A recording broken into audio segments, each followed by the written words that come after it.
Welcome to Atharva success point. बच्चों, आपने पहले मुगल काल में अकबर का अध्ययन किया था। अकबर का आज हम अकबर का पार्ट 2 जो आपने पढ़ा उसके आगे उसको पढ़ेंगे। जैसा कि आपने अकबर के सारे उत्तर भारतीय अभियानों को पढ़ा था, जिसमें आपने देखा था उसने बहुत सारे राज्यों पर विजय प्राप्त की थी और उत्तर भारत में बहुत बड़ा साम्राज्य का विस्तार उसने किया था।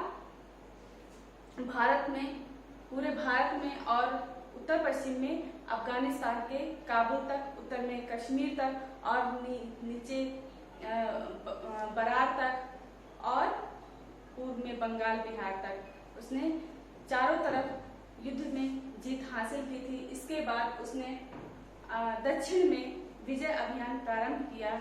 तो आज हम उसके कुछ अभियान और उसकी कुछ नीतियों का अध्ययन करेंगे। तो सबसे पहले हम दक्षिण भारतीय नीति को देखते हैं।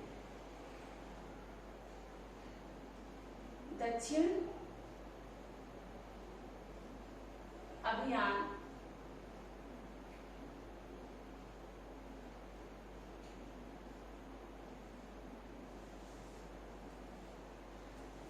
वह दक्षिण भारतीय राज्यों को सम्मिलित तो अपने राज्य में नहीं कर पाया, लेकिन उसने वहां के शासकों को अपने अधीनता स्वीकार करवाई और वहां के शासकों से कर वसूला और मुगल अधीनता स्वीकार करवाई। तो सबसे पहले उसने एक 1591 में सबको संदेश भिजवाया कि सभी लोग स्वेच्छा से अधीनता स्वीकार कर ले, जिसमें उस समय गोलकुंडा, अहमदनगर, बीजापुर राज्य शामिल थे। तो फिर जब उसने ये संदेश भिजवाया तो उस समय खानदेश भी एक राज्य था, चूंकि वह बहुत ही उत्तर की सीमा में पड़ता था और सबसे पास नजदीक दक्षिण का राज्य वही था, खानदेश। तो खानदेश उसके मुगल अधीनता स्वीकार करने के लिए तैयार हो जाता है। वहां का शासक अली खां होता है। इसके अलावा जो गोलकुंडा, अहमदनगर, बीजापुर राज्य होते हैं, वह विनम्रता पूर्वक अधीनता स्वीकार न करने के लिए बोल देते हैं और वह अधीनता स्वीकार नहीं करते हैं। तो हम देखते हैं इससे अकबर क्रुद्ध होता है और वह सबसे पहले खानदेश पर विजय, खानदेश तो अधीनता स्वीकार ही कर लेता है, खानदेश। तो खानदेश का अभियान, खानदेश का कौन था राजा? अली खां। अली खां वहां का राजा था। फिर हम देखते हैं वह अहमदनगर पर अभियान करता है।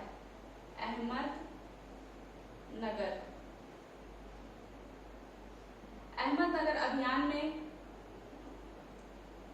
वह सबसे पहले 1593 ईस्वी में किसको भेजता है? अब्दुल रहीम खाने खाना। अब्दुल रहीम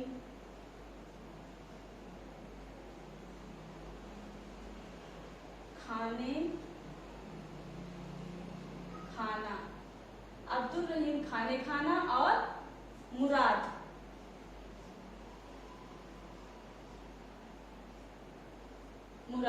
इन दो लोगों को, अकबर का पुत्र होता है मुराद और अब्दुल रहीम ये बैरम खां का पुत्र होता है, जिसका संरक्षण अकबर ने अपने अधीन किया और उसका पालन पोषण किया था और उसे खाने खाना की उपाधि दी थी। तो अब्दुल रहीम खाने खाना और मुराद को अहमदनगर भेजता है। वहां का उस समय वजीर होता है अहमदनगर का मिदान मंजू। अहमदनगर का वजीर कौन होता है?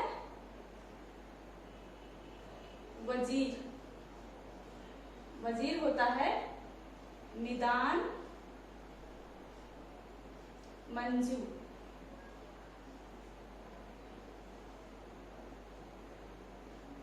वह बहादुरी के साथ लड़ता है और अहमदनगर के किले की रक्षा करता है, जिससे कि अब्दुल रहीम खाना और मुराद जो है पीछे हट जाते हैं और उसकी विजय होती है।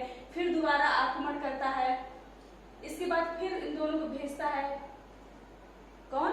अकबर 1595 ईस्वी में। तो मिदान मंजू उस समय क्या करता है? चांद बीबी बीजापुर की शासिका होती है, महारानी होती है और अहमदनगर की पुत्री होती है, अहमदनगर के राजा की पुत्री होती है। तो वह उस समय अपने मायके आई हुई थी अहमदनगर। तो बहुत ही वीर शासिका थी वो। तो मिदान मंजू उसको चांद बीबी को उसका नेतृत्व सौंप देता है और इस प्रकार वह वीरतापूर्वक लड़ती है। और इसके बाद जब अकबर देखता है कि बात नहीं बन रही है और जीत पाने में असफल हो जाते हैं, तो फिर वह बीच का रास्ता निकालकर संधि करने के लिए तैयार होता है, क्योंकि मुगलों की बहुत सारी समस्याएं मुगलों में आ जाती हैं कि उनका रसद खत्म होने लगता है और सेना थक जाती है और बहुत ही इस तरह की स्थिति हो जाती है कि उसे मजबूरन संधि करना पड़ता है। और वह संधि के लिए चांद बीबी भी तैयार हो जाती है और दोनों में संधि होती है कब? 1595 में। 1595 में संधि होती है।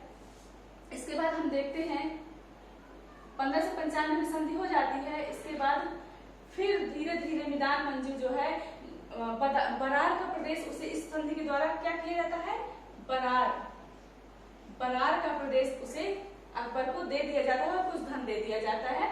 इसके बाद फिर 1597 में एक घटना घटती है। 1597 में मुराद की मृत्यु हो जाती है। मुराद की मृत्यु हो जाती है 1597 में। मुराद की मृत्यु। इसके बाद अब्दुल रहीम खाने के साथ दानियाल को भेजता है अकबर, उसका दूसरा पुत्र होता है। दानियाल को भेजता है और वह पुनः अहमदनगर पर आक्रमण करते हैं। उसके पीछे से अकबर भी जाता है। इसके बाद वह उसको जीतने में लगभग सफल हो जाते हैं और वहां पर कई प्रदेश जीत लेते हैं, जैसे कि कौन कौन से प्रदेश जीतते हैं?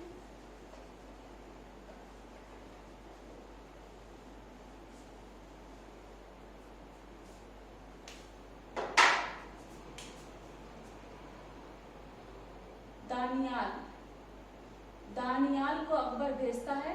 दानियाल इसकी मृत्यु के बाद मुराद की मृत्यु के बाद दानियाल को भेजता है। इसके बाद वह दोनों उस पर विजय प्राप्त करते हैं और बरार, दौलताबाद,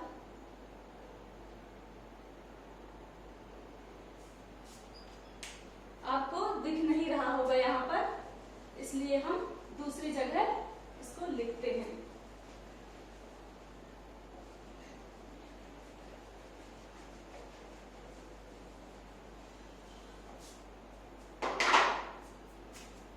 तो यहाँ पर दूसरे अभियान में वह अब्दुल रहीम खान के साथ दानियाल को भेजता है, अपने पुत्र अकबर अपने पुत्र दानियाल को भेजता है मुराद की मृत्यु के बाद।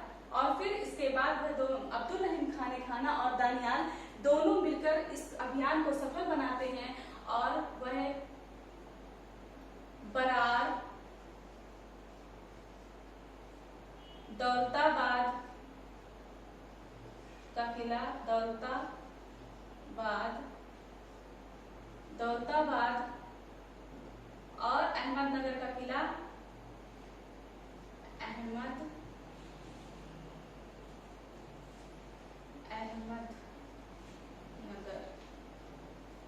अहमदनगर का किला जीत लेते हैं। 1599 में इसको जीत लेते हैं। 1599 में दौलताबाद किला जीत लेते हैं। 97 में बरार उनको मिल जाता है संधि के द्वारा 1597 में, और अहमदनगर को 1600 में जीत लेते हैं। 1600 में अहमदनगर को जीत लेते हैं। इसके बाद हम देखते हैं कि यह अभियान सफल होता है और सभी को आधीन स्वीकार कर लेता है, इन किलों पर अधिकार हो जाता है। इसके बाद ये अधिकार तो कर लेते हैं, लेकिन फिर धीरे धीरे क्या होता है कि वह अधिकार को स्वीकार धीरे धीरे नहीं करता है। जो मैदान मंजूर होता है, फिर से वह इनको किलों को जीतने की कोशिश करने लगता है। तो दोबारा अकबर अभियान करता है और उस अभियान में असीरगढ़ का अभियान करता है। यहाँ पर हम देखते हैं कि खानदेश जो वहाँ का राजा अली खां होता है, वह उसकी मृत्यु हो जाती है और उसका पुत्र होता है, वह अकबर की अधीनता को स्वीकार करने के लिए तैयार नहीं होता है, मतलब उसकी अधीनता को अस्वीकार कर देता है। तो पुनः वह अपने राज्य पर स्वतंत्रता स्थापित कर लेता है।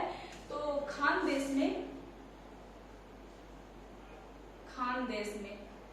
अब्दुल रहीम का जो अली खां का पुत्र होता है, अली खां का पुत्र अपनी मुगलों की अधीनता स्वीकार नहीं करता और वह अपने को स्वतंत्र घोषित कर देता है, जिससे कि क्या होता है, अकबर पुनः उस पर खानदेश पर अभियान करता है, जिससे वह असीरगढ़ भाग जाता है।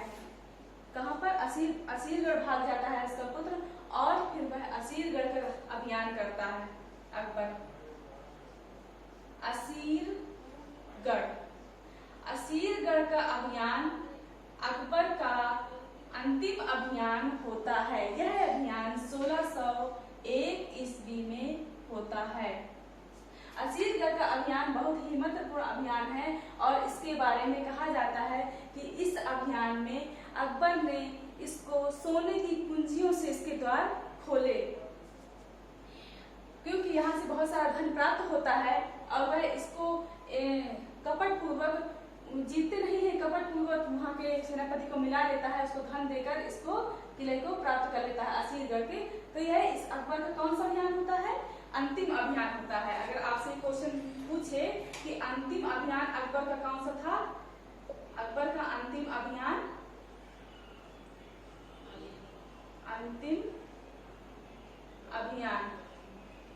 तो आप जवाब देंगे कि असीरगढ़ का अभियान 1601 ईस्वी में। ठीक है, इसके बाद फिर इस प्रकार वह लगभग दक्षिण के राज्यों में, इतने राज्यों में वह क्या करता है, अपनी अधीनता स्वीकार करवा लेता है अकबर। और उस दक्षिण में इसके बाद जहांगीर जो होता है, तो वही उसकी स्थिति भी यहीं तक रहती है। वही प्रदेश फिर स्वतंत्रता अपने आप को घोषित कर देते हैं, स्वतंत्र हो जाते हैं और फिर उन्हीं को अधीनता को स्वीकार कराता है। तो दक्षिण अभियान, इस प्रकार हमने अकबर के दक्षिण अभियान को देखा, किस प्रकार उसने यहाँ पर विजय प्राप्त की। इसके बाद हम चलते हैं अकबर की अगली नीति की तरफ। जैसा कि आपने सुना होगा कि अकबर के दरबार में मतलब सांस्कृतिक महत्व बहुत था अकबर के समय, तो इसलिए अकबर के दरबार में नवरत्न रहते थे। नवरत्न, तो आप चाहें तो इसको एक शॉर्ट क्लिप की मदद से आप इसको याद कर सकते हैं। Bat, fat, MM H। ये बहुत ही आसान विधि है, इसके द्वारा आप अकबर के नवरत्नों का ज्ञान प्राप्त करेंगे, उनके बारे में जानेंगे। तो उनके नाम जैसे आप देखते हैं, बीरबल था पहला रत्न, बीरबल, फिर अबुल फजल,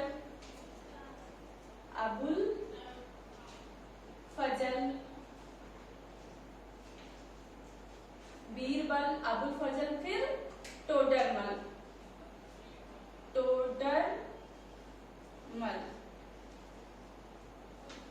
यहाँ पर आप देखते हैं तो आप F से फैजी,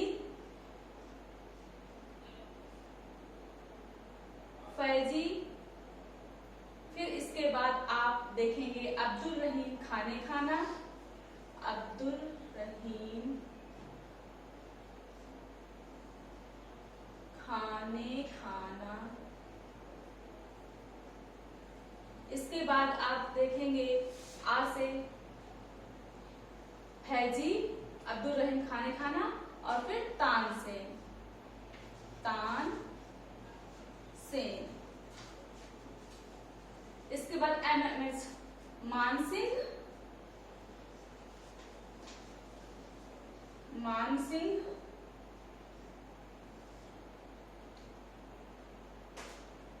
मुल्ला दो प्याजा, मुल्ला दो प्याजा और हकीम हुकाम, हकीम हुकाम।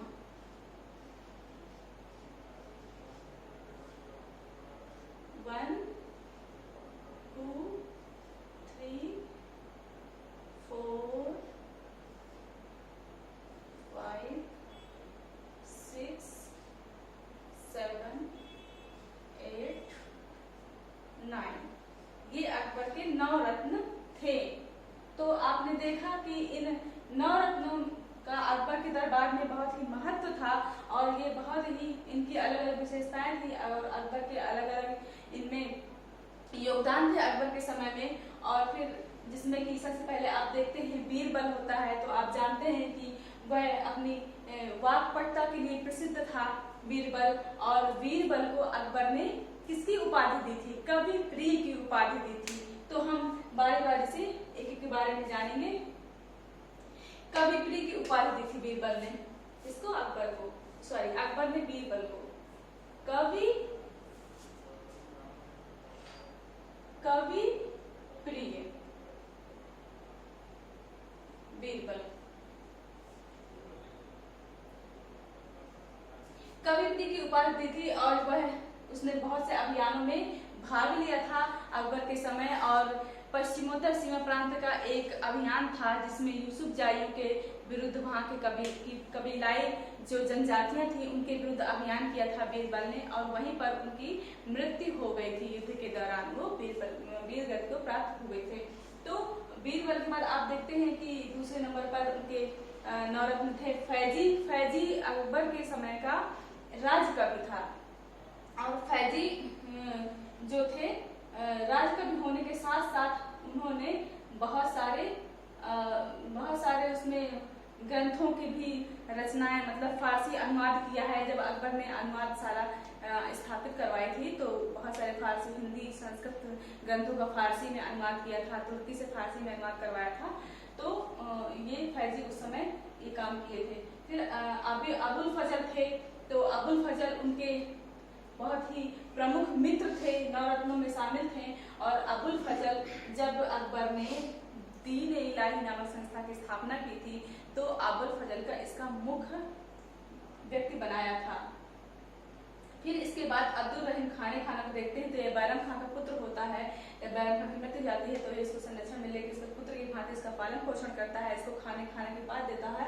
और अब्दुल रहीम खान बहुत सारे युद्धों में, बहुत इन अभियानों में इनका साथ, अकबर का साथ देते हैं और बहुत ही अच्छे से निर्णायक के रूप में कार्य करते हैं। फिर हम देखते हैं कि टोडरमल आते हैं। टोडरमल गुजरात में बहुत ही अच्छी राजस्व नीति इन्होंने स्थापित की थी। और टोडरमल इससे पहले शेरशाह के दरबार में कार्य कर रहे थे। जब अकबर का कार्यकाल आया तो उन्होंने अकबर के कार्यकाल में अपनी सेवाएं दी और उनकी राजस्व नीतियों से प्रभावित होकर अकबर ने बहुत महत्वपूर्ण अर्थमंत्री बनाया, महत्वपूर्ण इन्होंने पद दिया इनको। इसके बाद हम देखते हैं तानसेन। जैसा कि आप जानते हैं तानसेन बहुत ही प्रसिद्ध गायक थे। इन्होंने ध्रुपद शैली का विकास किया और बहुत सारे इन्होंने ताने, धुने का आविष्कार किया, गाया। और ये पहले ग्वालियर के राजा के पास थे और ग्वालियर में ही इनका जन्म स्थान है। रामचंद्र पांडे, रामचंद्र इनका मूल नाम था, जो बाद में इन्होंने तानसेन इनका नाम पड़ गया था। और सरस्वती कंठाभरण वाणी विलास की अकबर ने इनको उपाधि दी थी। क्या उपाधि दी थी? सरस्वती कंठाभरण वाणी विलास।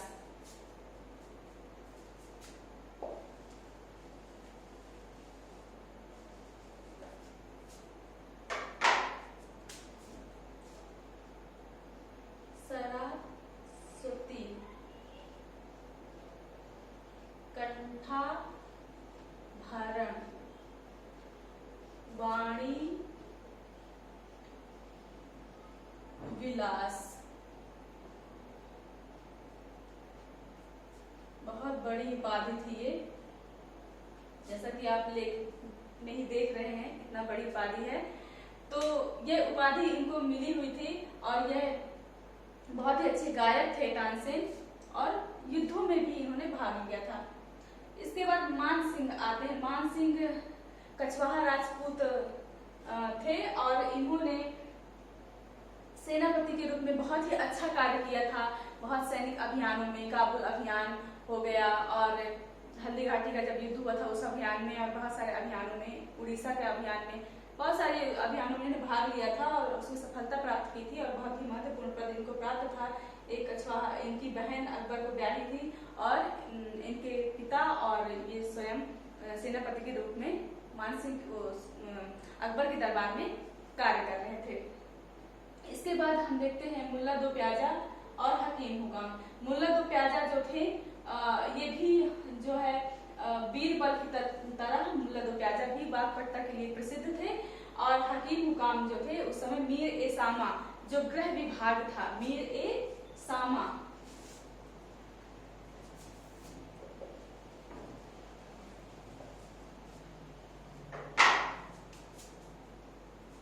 मीर ए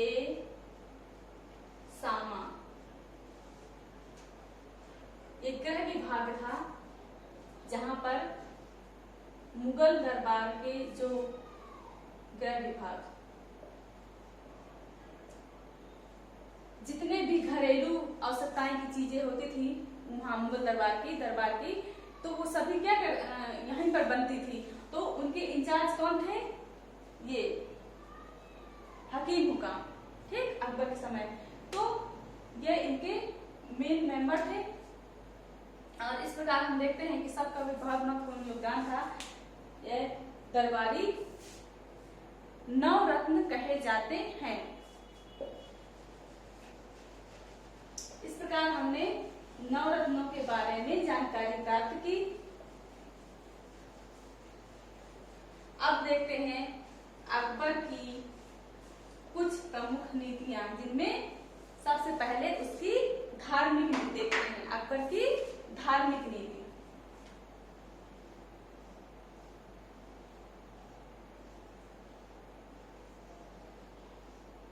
धार्मिक नीति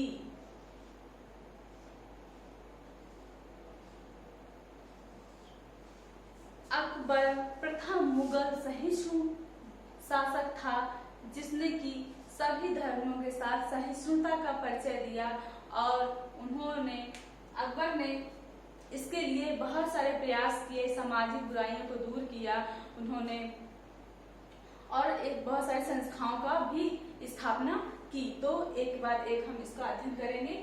धार्मिक नीति में हम देखते हैं कि उसने सबसे पहले आपको बताया था हमने पहले पार्ट में अकबर के कि किस प्रकार अकबर ने कुछ सामाजिक कुरीतियों को और कुछ सामाजिक प्रथाओं को उसने बंद करने की कोशिश की।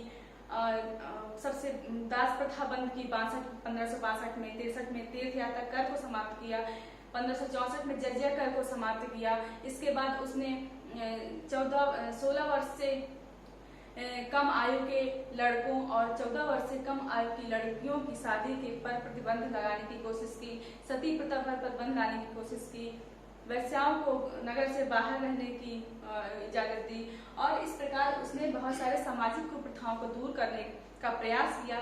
उसकी यह धारणा थी कि एक बहुत सारे धर्म और जातियों वाले समाज के शासक को अपने समाज में शांति स्थापित करने के लिए, सुव्यवस्था स्थापित करने के लिए और एक दृढ़ राज्य स्थापित करने के लिए किसकी आवश्यकता होती है? समानता की आवश्यकता होती है, समान नीति की आवश्यकता होती है, और इसी धारणा पर उसने कार्य किया। और उसने इसीलिए उसने अनेक कार्य किए, इस सब कार्य किए जिससे कि समाज में समानता आ सके, और जब समानता आएगी तो शांति आएगी, तो इससे क्या होगा राज्य में जब मिल बांट के सब लोग रहेंगे तो राज्य में खुशहाली और प्रगति विकास संभव होगा। इसलिए उसने कुछ नीतियों का प्रतिपादन किया। उसकी धार्मिक नीति कही जाती है सुलह कुल की नीति। सुलह कुल एक नाम बहुत प्रसिद्ध है उसकी धार्मिक नीति के लिए, ये आपको दिमाग में बैठाना है एकदम। सुलह कुल, सुलह कुल।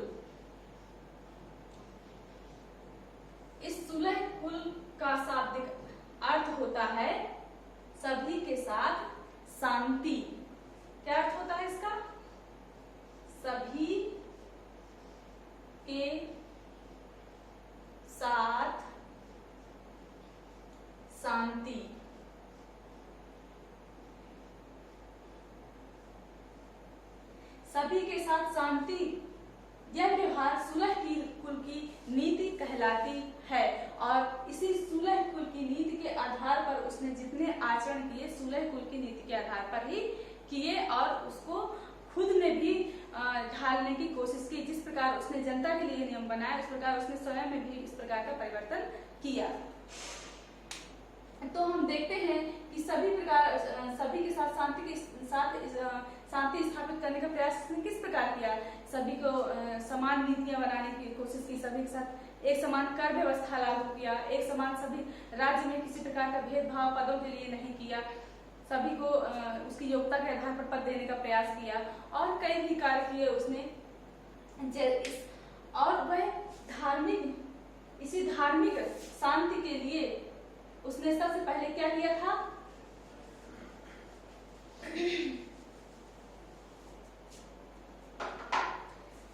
एक फतेहपुर सीकरी में इबादत खाने की स्थापना की थी। इबादत खाना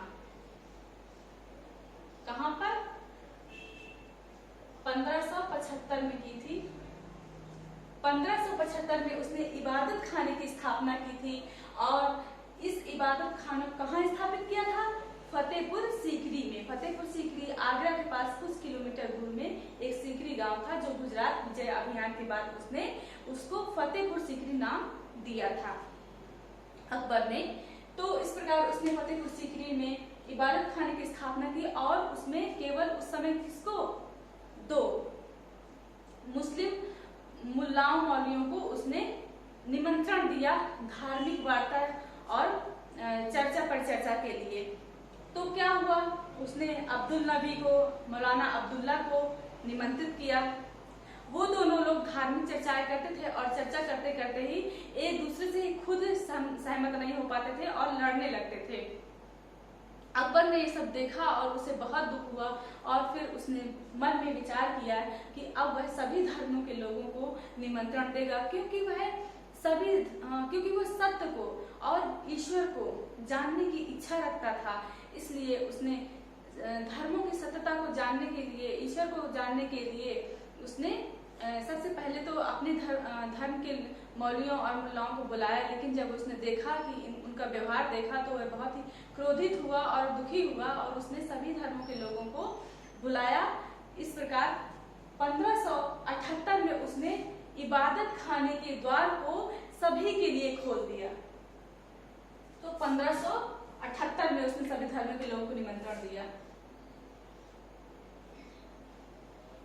इसमें कौन कौन से लोग आए? बौद्ध धर्म को छोड़कर लगभग सभी धर्मों के लोग ने इसमें भाग लिया। सर्वप्रथम ईसाई, फिर जैन, पारसी और हिंदू धर्म के अनुयायियों या उनके जो धार्मिक वक्ता थे, उन्होंने इसमें भाग लिया।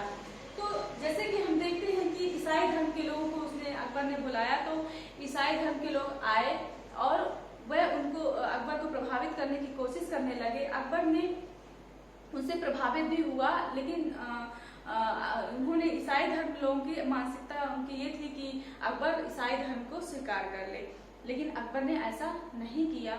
और ईसाई लोग सोचने लगे कि फिर भी अकबर ने कैम्बे, आगरा, लाहौर में जो चर्च है उनका, वो उन्होंने इजाजत दे दी बनाने के लिए। इस प्रकार वो चले गए। फिर इसके बाद हम देखते हैं कि जैन धर्म के अनुयायी आए। तो जैन धर्म में कुछ बहुत ही महत्वपूर्ण गुरु हुए जिन्होंने इनको प्रभावित किया, और यह अक्सर आपके एग्जाम में पूछा जाता है। जैन धर्म के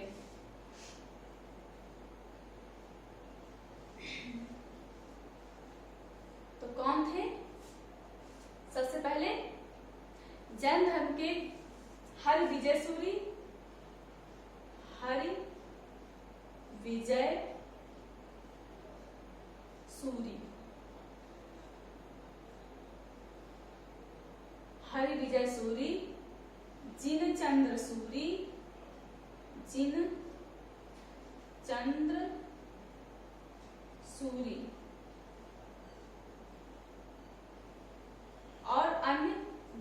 धर्मावलंबियों ने इसमें भाग लिया और जैन धर्म से अकबर ने किस सिद्धांत को सीखा, तो अहिंसा के सिद्धांत को। वह जैन धर्म की अहिंसा के सिद्धांत से बहुत प्रभावित हुआ और इस प्रभाव में आकर अकबर ने 1581 में घोड़ों और भेड़ों के वध पर रोक लगा दी। घोड़ों और भेड़ों पर। फिर इसके बाद आगे हम देखते हैं कि लगभग 1585 ईस्वी तक उसने जो है 6 महीना तक मांस न खाने की और भी 6 महीने तक पशुओं को निषिद्ध, उनके वध पर निषिद्ध कर दिया, उनके वध को निषिद्ध कर दिया और 6 महीना तक कोई पशु नहीं मारा जाएगा। और 9 महीना, साल में 9 महीना उसने भी मांस न खाने का व्रत धारण किया। इस प्रकार वह उनके विचारों से बहुत प्रभावित हुआ और इस प्रकार के परिवर्तन स्वयं में ढाले और उनसे वार्तालाप की। बदायूनी कहता है, जो कि एक कट्टर आलोचक होता है, बदायूनी इतिहासकार होता है, वह अकबर का कट्टर आलोचक होता है क्योंकि वह कट्टर इस्लामी होता है और जो अकबर की नीतियां होती हैं वह उदार होती हैं, जिससे कि वह बहुत उससे क्रोधित रहता है और उसकी मतलब बुराइयों के लिए बहुत पत्र जारी करता है, उसकी बुराइयों की लिस्ट बनवाता है। इस्लाम विरुद्ध उसने कार्य किए और उसने कहा कि उसने बहुत सारे इल्जाम लगाए जो सिद्ध नहीं होते हैं। और तो बदायूनी को भी कहना पड़ता है कि अकबर कभी कभी ईश्वर को याद करते करते ही रात भर जागा करता था। तो इस प्रकार जो कट्टर आलोचक था उसने भी उसकी तारीफ की। और जैन धर्म, इस प्रकार हम देखते हैं कि जैन धर्म के मतावलंबी जो थे उनसे वो बात करते हैं, अकबर बात करता है, उनसे अहिंसा का सिद्धांत प्राप्त करता है और उसको अपनाने की पूरी कोशिश करता है। तो इसके बाद आप देखेंगे कि पारसी धर्म के अनुयायी होते हैं। पारसी धर्म के अनुयायियों को निमंत्रित किया जाता है।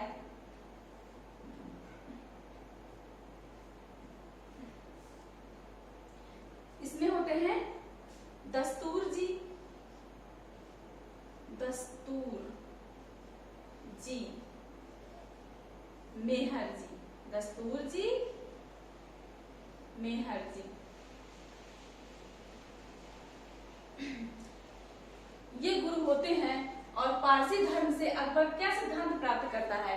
पारसी धर्म से अकबर अग्नि का और सूर्य का सिद्धांत प्राप्त करता है। सूर्य को, अग्नि और सूर्य, वह उनको दंडवत प्रणाम करने लगता है, मानने लगता है और रात भर अपने दरबार में अग्नि के प्रज्वलन की प्रक्रिया नियम शुरू कर देता है। उसके दरबार में रात भर अग्नि प्रज्वलित रहती है और सूर्य के सिद्धांत पे भी सूर्य को भी वो मानने लगता है, उन्हें दंडवत प्रणाम करने लगता है। इस प्रकार पारसी धर्म से उसने इन दोनों सिद्धांत का पालन प्रारंभ किया और उसको सीखा। इसके बाद हम हिंदू धर्म में आते हैं तो देखते हैं कि हिंदू धर्म से वह कर्म और पुनर्जन्म के सिद्धांत को प्राप्त करता है, उसको सीखता है, उस पर विश्वास करता है। तो जो हिंदू धर्म था, हिंदू धर्म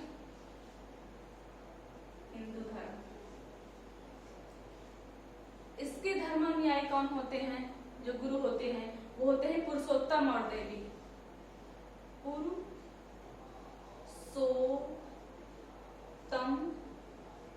और देवी।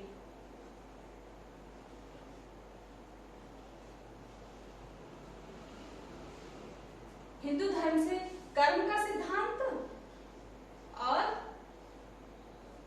पुनर्जन्म का सिद्धांत, पुनर्जन्म,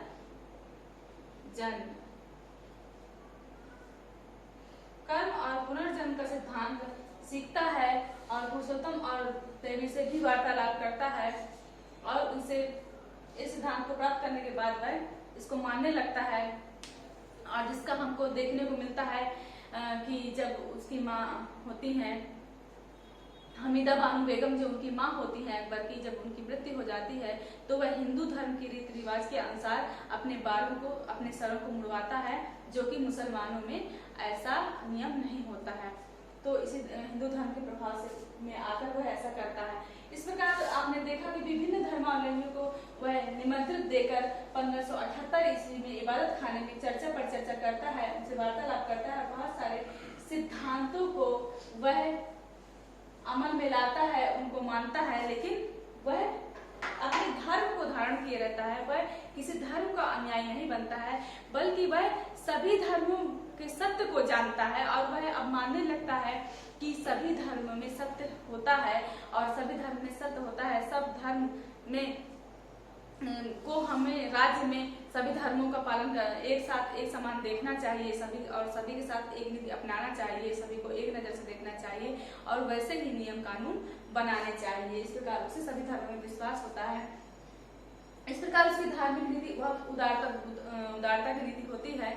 और फिर 1569 में वह खुतबा पढ़ता है। खुतबा कब? जून 1569 में। जून 1569 में वह खुतबा पढ़ता है, अल्लाह अकबर, अल्लाह अकबर नाम का खुतबा पढ़ता है। और सितंबर 1569 में 79 में वह क्या करता है? मजहर नामक पत्र जारी करता है। मजहर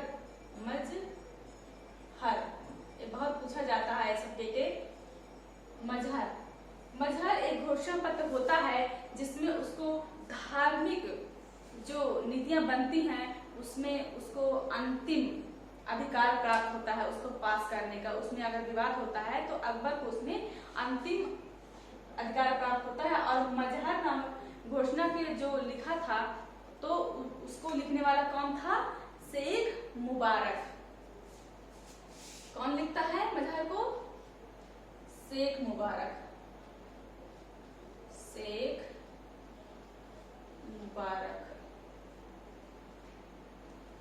शेख मुबारक फैजी और अबुल फजल का पिता होता है। फैजी और अबुल फजल दोनों भाई होते हैं और शेख मुबारक उनका पिता होता है। तो शेख मुबारक इस पत्र को तैयार करता है और मजहर की घोषणा कौन करता है? अकबर करता है। अकबर मजहर की घोषणा द्वारा जो उस समय सद्र उस सुदूर के हाथों में जो निर्णय लेने की शक्ति होती है उसको वह उनसे लेकर अपने हाथों पे केंद्रित कर लेता है और उसका एकमात्र उद्देश्य होता है शांति व्यवस्था बनाए रखना। राज्य में किसी धर्म की वजह से, किसी धार्मिक विवाद की वजह से राज्य में अशांति और अव्यवस्था, अराजकता न फैले, इसलिए वह क्या करता है? यह शक्ति अपने अधीन कर लेता है। किससे? सद्र उस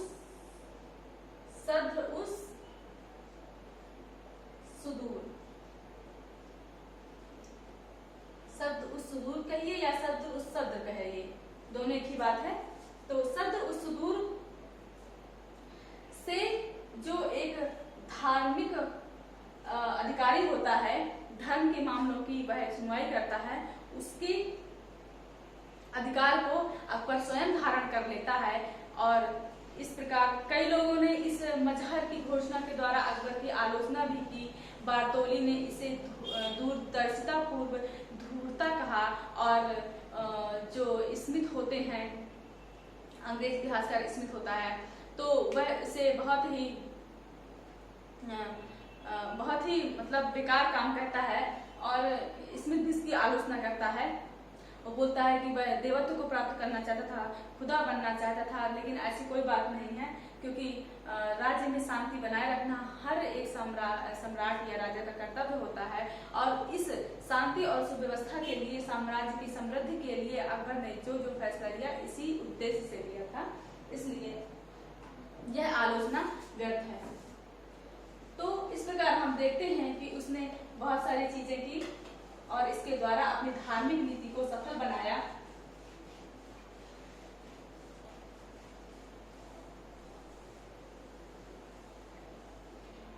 एग्जाम के दृष्टि से यह बहुत ही इम्पोर्टेंट डेट्स थी और घटनाएं थी जिनको हमें याद रखना बेहद जरूरी है। तो आपने देखा कि उसकी धार्मिक नीति किस प्रकार थी।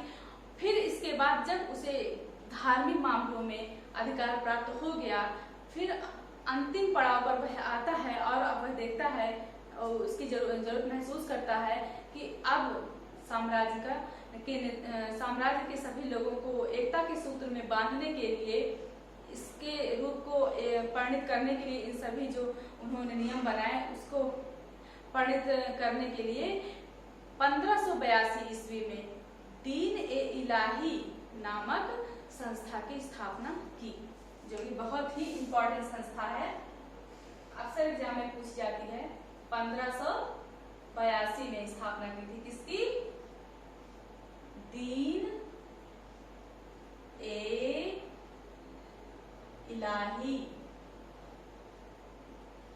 इसे और किस नाम से जानते हैं? तौहीद ए इलाही।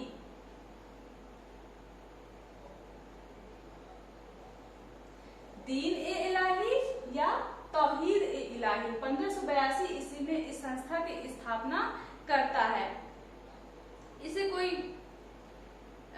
धर्म नहीं कहा जा सकता है, इसे एक संस्था ही कहा जाता है, जिसके मंच पर आकर, जिसके अंतर्गत आकर राज्य के सभी लोग में एकता स्थापना हो, सभी में प्रेम व्यवहार की स्थापना हो और सभी भाईचारे की भावना से प्रेरित हों, इसलिए अकबर ने इस संस्था की स्थापना की थी। तो अगर कुछ लोग इसकी आलोचना में कह देते हैं कि अकबर ने खुदा बनने के लिए एक धर्म की स्थापना की, दीन-ए-इलाही नामक धर्म की स्थापना की, तो यह गलत बात है, क्योंकि यह एक धर्म नहीं कहा जा सकता, क्योंकि इसका कोई पैगंबर नहीं था, इसकी कोई धार्मिक पुस्तक नहीं थी और इस पर कोई पूजा पाठ या कोई ऐसी रीत नहीं करवाई जाती थी जिसको हम इसे धर्म या धार्मिक संस्था कह सके। ये धर्म नहीं था, यह एक संस्था थी। और दीन-ए-इलाही या तौहीद-ए-इलाही का जो प्रमुख सदस्य था वो कौन था? अबुल फजल। कौन था? अबुल फजल।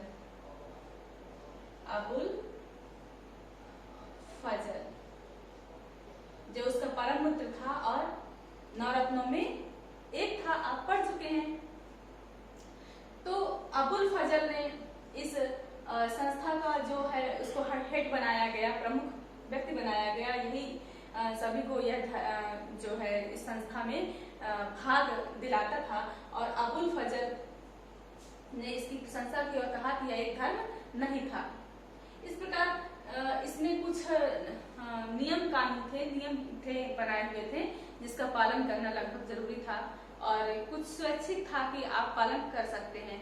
तो जैसे इसमें नियम था कि सबसे पहले इसमें जिसको भी इसमें भाग लेना होता था, जिसमें उसका सदस्य बनना होता था, तो वह रविवार के दिन जाता था और रविवार के दिन वह पगड़ी, अपने सर की पगड़ी नीचे उतार कर रख देता था और अल्लाहू अकबर कहते थे, अल्लाहू अकबर बोलते थे। इस प्रकार उसको सदस्यता मिल जाती थी और सदस्यता जब पा जाता था तो उसे कई बातों का ध्यान रखना होता था। जैसे उसे कोशिश करनी होती थी कि वह मांस न खाए और सत्कर्मों, सद्व्यवहार, नैतिक आचरण का पालन करे और कम उम्र की लड़कियों से विवाह न करे, वृद्ध औरत से विवाह न करे और जो उसमें सामाजिक कुरीतियां हैं उन पर भी ध्यान देने की आवश्यकता थी। और इसमें प्रमुख जो बात थी वह थी कि उसे अकबर को 4 चीजें सौंपनी होती थी, उसके नाम करनी हो, नाम क्या मतलब उसके लिए ही अर्पण कर देनी होती थी। तो वह 4 चीजें था, कौन सा था?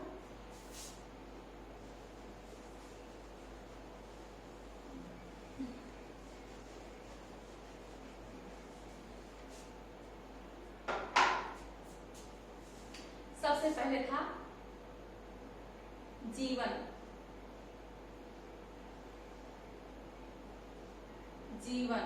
फिर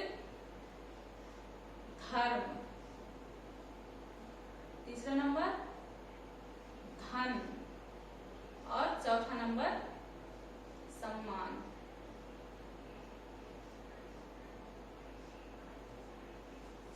यह 4 प्रमुख चीजें थी जिसे अकबर को सौंपना पड़ता था इसके अनुयायी बनने के लिए, उस सदस्य को जो है अनुयायी बनना चाहता है इसका, इस संस्था का। तो इसमें 4 श्रेणियां बनाई गई थी। 4 चीजें सौंपने के आधार पर 4 श्रेणियां बनाई गई थी कि जो केवल एक चीज सौंपेगा, जरूरी नहीं था कि वो चारों चीज सौंपे। अगर वो एक चीज सौंपता था तो वो प्रथम श्रेणी का अनुयायी, मतलब चारों चीज सौंपता था तो वो प्रथम श्रेणी का अनुयायी होता था। जो 3 चीज सौंपता था वह द्वितीय श्रेणी का अनुयायी होता, तृतीय श्रेणी का अनुयायी होता था, द्वितीय श्रेणी का अनुयायी होता था। 2 चीज तो तृतीय और 1 चीज तो चतुर्थ श्रेणी का अनुयायी होता था। तो इस प्रकार वह 4 श्रेणियों में बटा हुआ था और कोई भी कुछ भी सौंप सकता था, चाहे चारों, चाहे 3, चाहे 2, चाहे 1 चीज सौंप सकता था। और इस प्रकार वह अकबर ने ये नियम बनाया कि यह उसको भेंट कर दे, पगड़ी उतार कर रख देता था वो उसको उसके चरणों में और अल्लाह अकबर बोलते थे अभिवादन के तौर पर।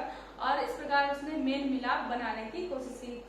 अब फिर हम देखते हैं कि लगभग कुछ हजार लोगों ने ही, बहुत सारे अनुयायी इसमें नहीं बने और अकबर ने कोई बलपूर्वक प्रयोग नहीं किया इसे अपने अनुयायियों को बढ़ाने के लिए, कि कोई जबरदस्ती किसी को इसमें सदस्य बनाया हो, ऐसा नहीं था। स्वेच्छा से था कि आप अनुयायी बने या ना बने। इस प्रकार फिर अकबर देखता है, हाँ हम देखते हैं कि जैसे कुछ हजार ही अनुयायी इसके बने होते हैं और बीरबल ही एकमात्र हिंदू था जिसने इसको स्वीकार किया था। बीरबल कौन था? बीरबल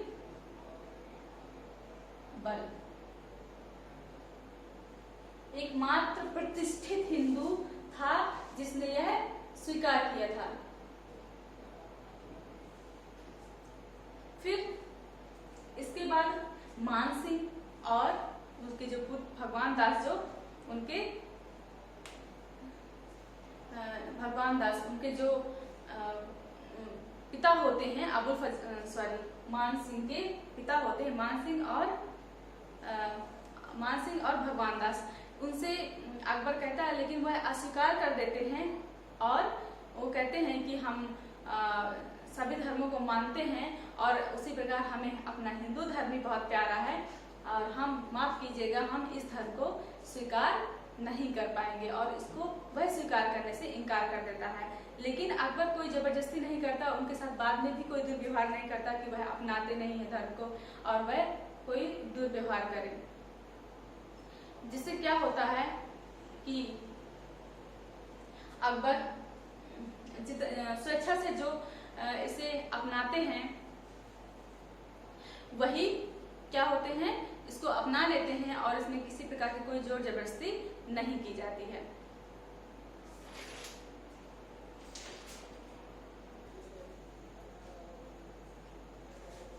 इस प्रकार हम देखते हैं कि उसने दीन-ए-इलाही नामक संस्था को संचालित किया और उसमें कई अनुयायियों ने भाग लिया।